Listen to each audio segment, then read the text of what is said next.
Here's a forager's favourite, it's the Sloe. So most of you know this as what goes in a Sloe Gin. So there are these berries here. So the black berries on what looks like a kind of plum-like tree, and that's for good reason. This is in the plum family. So Sloe is very distinctive.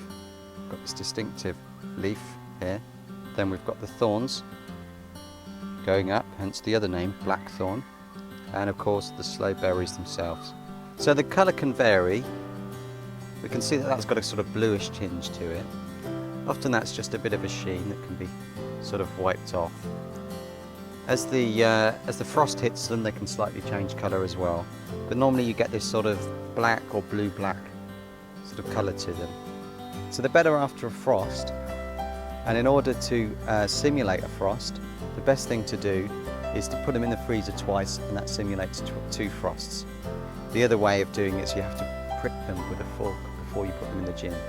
So the Sloe Gin recipe couldn't be easier.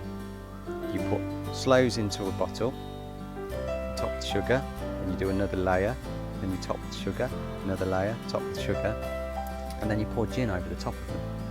Put a lid on, give it a shake, put it in the cupboard, shake it every 2 to 3 days, possibly even less, or just when you remember, go past the cupboard and shake it, and then leave that for about 3 months.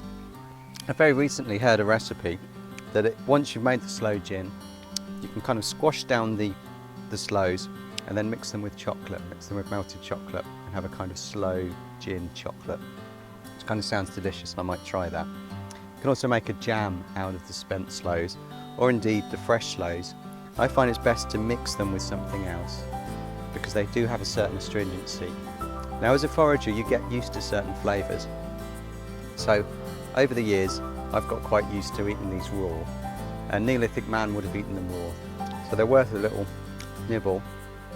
They will take all the moisture out of your mouth. But there's the Sloe, real October favourite, great for Sloe Gin, and nice for jams and things. Not so nice raw, unless you get used to it.